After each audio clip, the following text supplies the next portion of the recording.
കുട്ടികളുടെ ആധാറിൽ biometric updation നിർബന്ധമാക്കി കേന്ദ്ര സർക്കാർ.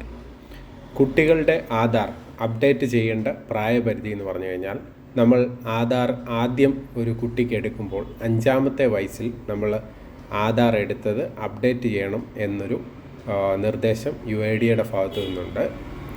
അത് നമ്മൾ അപ്ഡേറ്റ് ചെയ്യാതിരിക്കുകയാണെങ്കിൽ ഈ ആധാർ അസാധുവാകാൻ സാധ്യതയുണ്ട്. അപ്പോൾ രക്ഷിതാക്കൾ പ്രത്യേകം ശ്രദ്ധിക്കുക. 5 വയസ്സിൽ താഴെയുള്ള കുട്ടികൾക്ക് നമ്മൾ ആധാർ എടുക്കുമ്പോൾ ബാലാധാർ എന്നുള്ള രീതിയിലാണ് അവർക്ക് ആധാർ ലഭിക്കുക.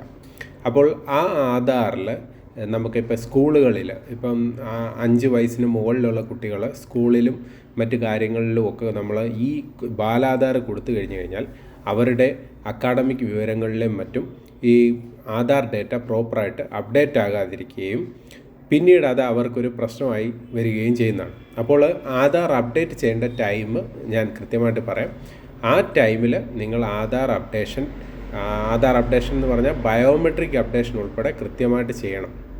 അപ്പോൾ ആധാർ അപ്ഡേറ്റ് ചെയ്യേണ്ട ടൈം എന്ന് പറഞ്ഞാൽ 5-ാമത്തെ വയസ്സിൽ ചെയ്യണം. അതോടൊപ്പം തന്നെ 15-ാമത്തെ വയസ്സിൽ ചെയ്യണം. പിന്നെ വരുന്നത് 18-ാമത്തെ വയസ്സിൽ. 18-ാമത്തെ വയസ്സിൽ നമ്മൾ അപ്ഡേറ്റ് ചെയ്ത് കഴിഞ്ഞാൽ ഒട്ടുമിക്കവാറും ആവശ്യങ്ങൾക്കും നമുക്ക് ഈ ആധാർ ഉപയോഗിച്ച് കാര്യങ്ങൾ ചെയ്യാവുന്നതാണ്. പിന്നീട് ഈ ബയോമെട്രിക്കിൽ നമ്മൾ പതിയാതെ വരികയോ അങ്ങനെയുള്ള എന്തെങ്കിലും ഇഷ്യൂസ് ഉണ്ടെങ്കിൽ മാത്രം നമുക്ക് രണ്ടാമത് ചെയ്യാം. ഇപ്പോൾ നമ്മൾ ഓർക്കുക, ഈ ബയോമെട്രിക് അപ്ഡേഷൻ തീർത്തും സൗജന്യമാണ്. 18 വയസ്സിൽ താഴെയുള്ള കുട്ടികൾക്ക് തീർത്തും സൗജന്യമായിട്ട് ചെയ്തു നൽകുന്നതാണ്. അപ്പോൾ നിങ്ങൾക്ക് ഈ സേവനം സൗജന്യമായി ലഭിക്കുവാൻ വേണ്ടി ഇപ്പോൾ നമ്മുടെ കേന്ദ്ര സർക്കാരിൻ്റെ തന്നെ വിവിധ ജില്ലകളിൽ ആധാർ സേവാ കേന്ദ്രങ്ങളുണ്ട്. ഇപ്പോൾ പത്തനംതിട്ട ജില്ലയിലാണെങ്കിൽ നമുക്ക് KSRTC ബസ് സ്റ്റാൻഡിന് അടുത്തായിട്ട് ഈ പറഞ്ഞ കേന്ദ്ര സർക്കാർ സ്ഥാപനമായി പ്രവർത്തിക്കുന്ന ആധാർ സേവാ കേന്ദ്രമുണ്ട്. അതോടൊപ്പം തന്നെ ആലപ്പുഴ ജില്ലയിലും നമുക്കുണ്ട്. അതോ വിവിധ ജില്ലകളിലും ഓരോ ആധാർ സേവാ സെൻറ്ററുകളുണ്ട് അംഗീകൃതമായിട്ട്. അതോടൊപ്പം തന്നെ അക്ഷയ സെൻറ്ററുകളിൽ തുടങ്ങിയവകളിലും ഒക്കെ നിങ്ങൾക്ക് ഇത് അപ്ഡേറ്റ് ചെയ്യാവുന്നതാണ്. അപ്പോൾ ഇത് അപ്ഡേറ്റ് ചെയ്യാതിരിക്കുന്ന ആളുകൾ, പ്രത്യേകിച്ച് വിദ്യാർത്ഥികൾക്ക് ഈ മത്സര പരീക്ഷകൾ, അതോടൊപ്പം തന്നെ ഇവരുടെ എൻട്രൻസ് എക്സാം തുടങ്ങിയവകളിലൊക്കെ ഈ ആധാർ അപ്ഡേറ്റ് ചെയ്യുമ്പോൾ അവർക്ക് ഇനിയുള്ള ദിവസങ്ങളിൽ ഇഷ്യൂസ് വരാൻ ചാൻസ് ഉണ്ട്. അപ്പോൾ നിങ്ങൾ അടിയന്തരമായിട്ട് നിങ്ങളുടെ തൊട്ടടുത്തുള്ള ഈ പറഞ്ഞ അംഗീകൃതമായിട്ടുള്ള ആധാർ എൻറോൾമെൻറ്റ് സെൻറ്ററിൽ പോയി നിങ്ങളുടെ ബയോമെട്രിക് അപ്ഡേഷൻസ് ഇന്ന് തന്നെ അപ്ഡേറ്റ് ചെയ്തു എന്ന് ഉറപ്പുവരുത്തുക.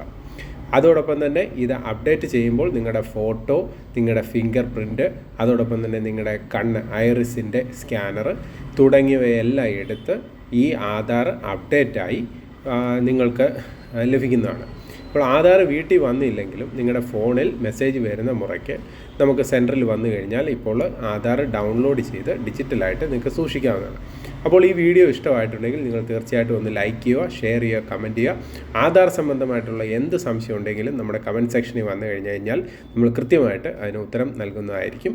അപ്പോൾ ഈ വീഡിയോ ഇഷ്ടപ്പെട്ടിട്ടുണ്ടെങ്കിൽ തീർച്ചയായിട്ടും ഒന്ന് ലൈക്ക് ചെയ്ത് ഞങ്ങളെ സപ്പോർട്ട് ചെയ്യുക. ഹൃദയപൂർവ്വം നിങ്ങളുടെ സ്വന്തം SG channel. Bye bye and take care.